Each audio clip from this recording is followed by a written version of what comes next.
India और चीन की जंग नहीं हुई? क्या हुआ? इंडिया ने ले लिया अपना इलाका वापस के नहीं लिया? पूरी दुनिया उसके साथ थी कि नहीं? वो छोटी ताकत है, उसकी आबादी कम है, ताकतवर के साथ है। ना तो कश्मीर कभी जंग के बगैर हल होना है और ना फलस्तीन। ये तय कर लें आप, ये पाकिस्तान की मुसल्लह अफवाज को भी पता है, ये पाकिस्तान के हर शख्स को पता है। बातचीत के प्लेटर पे रख के हमें जो कुछ दिया है वेस्ट ने, चाहे वो अमेरिका है, चाहे वो हमारे दोस्त सऊदी अरब यूएई हैं, हमने कितने आराम से कश्मीर जो हड़प कर लेने दिया इंडिया को। डूब मरना चाहिए हमें कि हम एक इजलास नहीं बुला सके इस इशू के ऊपर, सिक्योरिटी काउंसिल का कॉल नहीं दे सके as a member of the United Nation. ये रवैये हैं जिसने आज मुसलमानों की ये हालत की है। इसराइल एक एक करके आप सबको खाएगा।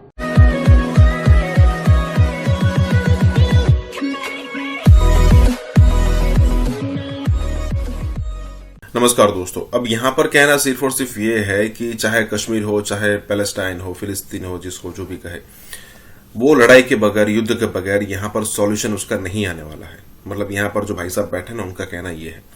अब उनको कौन समझाए कि भाई उससे भी आपका सॉल्यूशन नहीं आने वाला। अब फिलिस्तीन तो आप भूल ही जाइए, आपके पास कश्मीर के लेने का चांस है, क्योंकि आपके पास मतलब इंडिया और पाकिस्तान के बीच में डिस्प्यूट जो है वो कश्मीर को लेकर ही है। अगर मान लीजिए कि आपने हमला कर दिया तो क्या आपको लगता है कि आप बच जाएंगे? क्योंकि ये चीज आप 47, 65, 71 और कारगिल में कर चुके हो। क्या आपको कभी फायदा मिला? नहीं मिला। लेकिन अब गलती से भी अगर आपने गलती ये कर दी तो हो सकता है कि लाहौर आधा छीन जाए, लाहौर पूरा छीन जाए, कराची तक पहुंच जाए, बलूचिस्तान अलग हो जाए, सिंधु देश अलग हो जाए। हो सकता है कई सारे टुकड़े पाकिस्तान के हो सकते हैं। और क्या कर लिया गाजा के अंदर, या फिर कहे कि पैलेस्टाइन ने युद्ध करके, क्योंकि 6 कंट्रीज ने इजराइल पर अटैक किया था। क्या कुछ फायदा मिला? नहीं मिला। इसी के साथ ही वीडियो शुरू करता है। जिस तरह इस्राइल अपनी ताकत के नशे में उन इलाकों पे कब्जा करता जा रहा है जिन पे 1950 से लोग आबाद हैं, ये दुनिया देख नहीं पा रही। इसलिए नहीं देख पा रही कि हम मुसलमान बहैसियत रियासत, बहैसियत लीडर हम कमजोर हैं, ना हम यूनाइटेड हैं। बात यह है हम अमली इकदाम क्या कर रहे हैं, स्वाय हम ट्विटर्स पे अपनी एक स्टेटमेंट रिलीज कर देते हैं, अपने फॉरेन ऑफिस से स्टेटमेंट रिलीज कर देते हैं। क्या अभी तक ओआईसी ने हंगामी इजलास बुला के कोई अमली इकदाम करने की तरफ तवज्जो दी? नहीं। क्यों?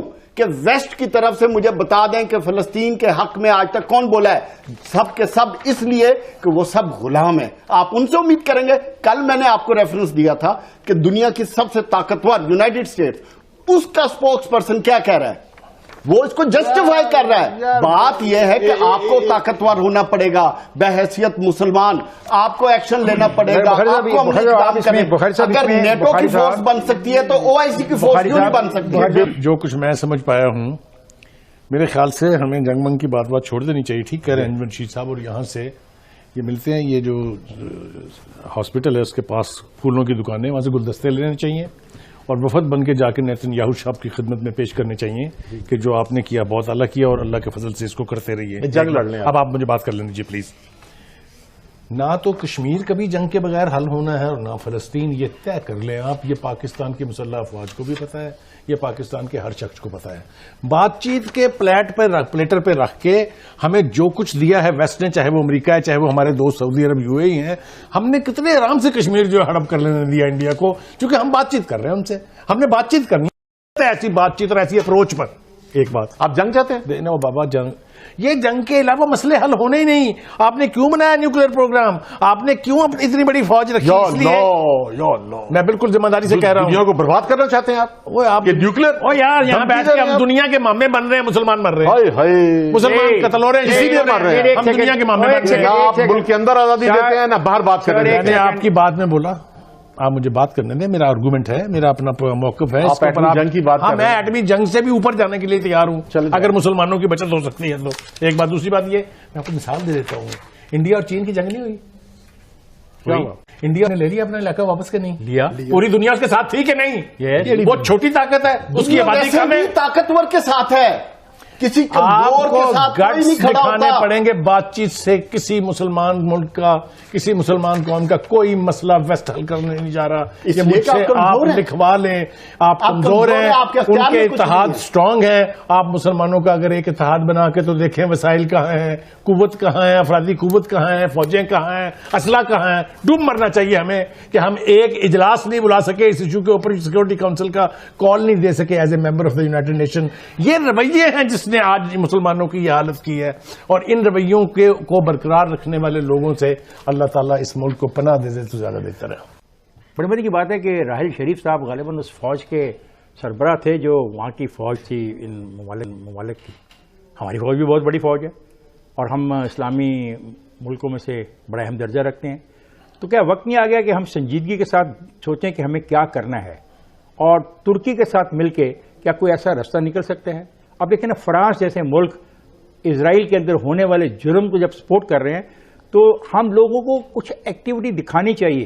क्या कुछ फौजें मूव नहीं कर सकती पाकिस्तान से तुर्की, और तुर्की में जाके बैठ सकती हों? कोई ऐसी चीज़ होनी चाहिए, बिकॉज वरना तो ये फ़लस्तीन का जो मसला है और जो वो ज़मीन है वो यहूदियों के पास चली जाएगी, वो वहाँ पे एक भी फ़लस्तीनी को नहीं रहने देंगे।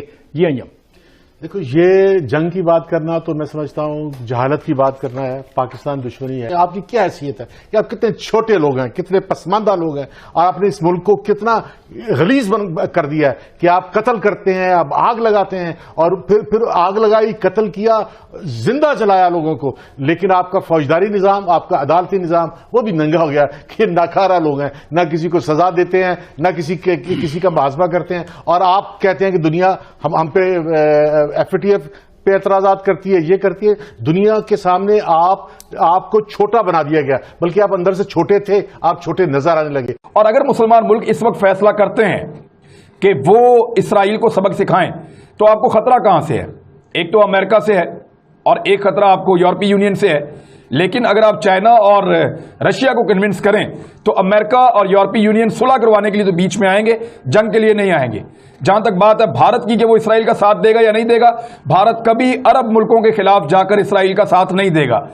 भारतीय लाखों की तादाद में अरब ममालिक में नौकरी करते हैं। आपको सिर्फ चंद मुल्कों को मनाना है, पहले आपस में एका करना है। ओआईसी मिल बैठे, मुसलमान वैसे मिल बैठे, पहले आपस में बैठ के फैसला करें और इसराइल को वार्न करें कि हम आपको इतना वक्त दे रहे हैं, उसके बाद फिर आप तैयार हो जाइए, हमें आपके साथ लड़ना पड़ेगा।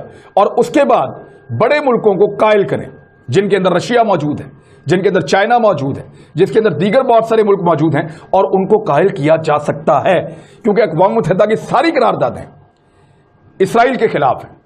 दुनिया भर के ममालिक और यूरोपीय यूनियन खुद हमेशा इसराइल को ही मौर्ज़े इल्जाम ठहराता है, हमेशा उसी के बारे में कहते हैं वो गलत कर रहा है, गासिब है, जाबिर है। लिहाजा हमारा केस बड़ा मजबूत है।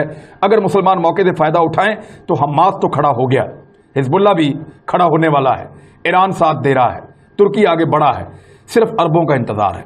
अगर अरब इस वक्त गैरत कर लें तो ये मसला हल हो सकता है, वरना इसराइल एक एक करके आप सबको खाएगा।